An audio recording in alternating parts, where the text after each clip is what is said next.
सीधे लिए चलते हैं कांग्रेस की उस प्रेस कॉन्फ्रेंस में जहां लगातार आरोप लगाए जा रहे हैं। इस्तीफे का अर्थ क्या होता है? इस्तीफे का अर्थ होता है नैतिक जिम्मेदारी लेना। ना जिम्मेदारी दिखती है ना नैतिकता दिखती है। आपको क्या उम्मीद है यहां से कोई इस्तीफा आएगा? हमें तो यह नहीं समझ में आ रहा हम इस्तीफा मांगे किससे। वो व्यक्ति जो एक छोटे से रेलवे स्टेशन की भी हरी झंडी दिखा के उद्घाटन करते हुए दिखता है वो, या वो जो कल सुबह से अपनी पब्लिसिटी में लगे हुए हों, टोपी पहन के कैमरा लेकर घूम रहे हों, किसका इस्तीफा मांगे हम? प्रधानमंत्री, हम आप पर छोड़ते हैं आप किसका इस्तीफा लेना चाहते हो, लेकिन यह देश उम्मीद करता है कि जिस तरह से लाल बहादुर शास्त्री जी ने, जिस तरह से नीतीश कुमार जी ने, जिस तरह से माधवराव जी सिंधिया ने इस्तीफा दिया था, आप भी अपने रेल मंत्री से इस्तीफा लेंगे। सीएजी रिपोर्ट आपके सामने है। पार्लियामेंट की स्टैंडिंग कमेटी की रिपोर्ट मेरे साथी, मेरे सहयोगी शक्ति सिंह गोहिल साहब के पास है, इस पर वो चर्चा करेंगे। सीएजी की रिपोर्ट बड़े स्पष्ट तौर पे बताती है कि 2017 से 21 के बीच में डिरेलमेंट यानी ट्रेन के पटरी से नीचे उतर जाने की वजह से 1127 हादसे हुए। 1127 derailments between the year 2017 and 21। By the way, ये सीएजी रिपोर्ट वही है जिसको आधार बनाकर आप लोग भी किसी जमाने में प्राइम टाइम डिबेट्स करते थे और यूपीए की सरकार के मंत्रियों से इस्तीफे मांगते थे। तब वो कवच नहीं होता था जो आज प्रधानमंत्री को कवच मिला हुआ है, आप सबकी तरफ से भी मिला हुआ है। मोदी सरकार का जो ट्रैक रिन्यूअल का बजट है, ये सीएजी रिपोर्ट भी हम आपको प्रेस रिलीज के मार्फत सर्कुलेट करेंगे। शायद आपके टेबलों पर आपके संपादकों ने नहीं भेजी होगी, या संपादकों की टेबलों पे उनके मालिकों ने नहीं भेजी होगी, मैं आपको जरूर भेजूंगा। ट्रैक रिन्यूअल का बजट हर साल कम होता जा रहा है और जो बजट है उसका यूटिलाइजेशन नहीं हो रहा। हम हाई स्पीड ट्रेन के खिलाफ नहीं हैं, लाइए, लेकिन 10-15 चमकती धमकती ट्रेन को दिखाकर आप पूरा इंफ्रास्ट्रक्चर, पूरा ढांचा खोखला करते चले जाएंगे, यह मंजूर नहीं। सवाल आपकी विजन, आपकी सोच, आपकी नीयत पर है। रेल मंत्री के ट्विटर रिप्लाईज अगर आप देखें तो जो आम डब्बे होते हैं, जनरल डब्बे होते हैं, बोगियां होती है, उनकी स्थिति आपने देखी होगी। यही कोरोमंडल एक्सप्रेस का कुछ दिनों पुराना, अगर आप रेल मंत्री की टाइमलाइन पर जाएंगे तो आप देखेंगे वीडियोस, सांस लेने की जगह नहीं होती।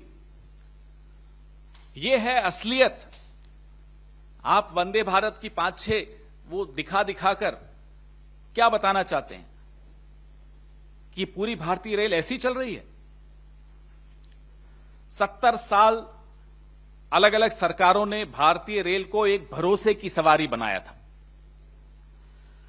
आप मित्रजाल में फंसकर आम नागरिक की चिंता छोड़कर सिर्फ और सिर्फ चमकती धमकती पीआर के ऊपर के चक्कर में पड़ गए। खुद रेलवे मंत्रालय की रिपोर्ट बताती है कि रेल विभाग में 3,12,000 भर्तियां खाली पड़ी हैं। रेल का बजट आपने खत्म कर दिया, भर्तियां आप भर नहीं पा रहे।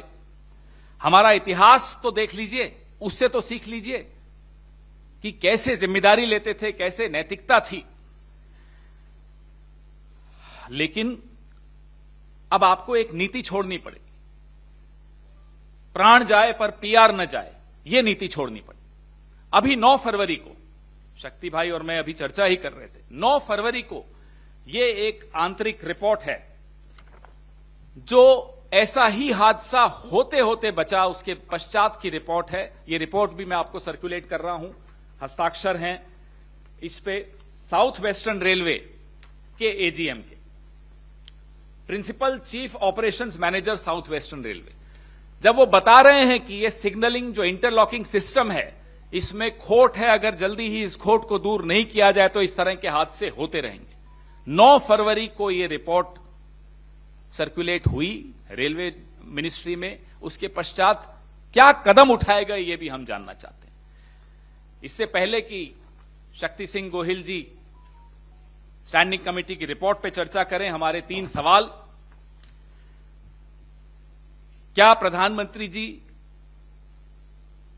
इस सदी के सबसे भयावह रेल दुर्घटना की जिम्मेदारी लेंगे?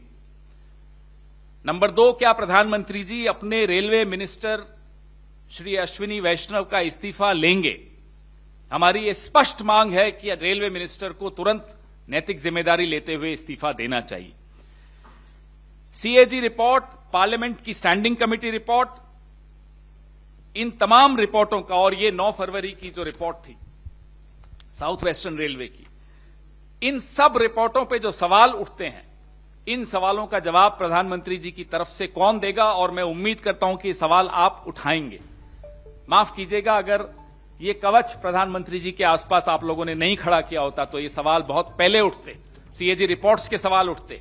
इस रिपोर्ट को कहीं ना कहीं छपते हुए हम देखते, इस पे चर्चा और डिबेट्स होती, तो शायद ये 288 लोग अपनी जान नहीं गंवाते।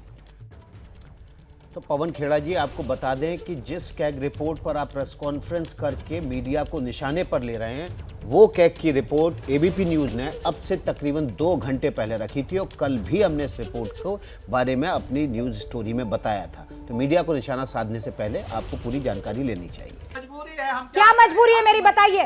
मैं अभी आपको बताती हूँ कि मैंने ओए होए होए होए होए, नमकीन के चटकारे लेते हुए टकटकी मार के डिबेट शो को पॉज रिपीट कर कर के देख रहे हैं जोगिंदर जी। इनकी तरह आप भी देखें अपनी फेवरेट डिबेट्स को रिपीट कर, और डाउनलोड कीजिए एबीपी लाइव ऐप अपने स्मार्ट टीवी पर।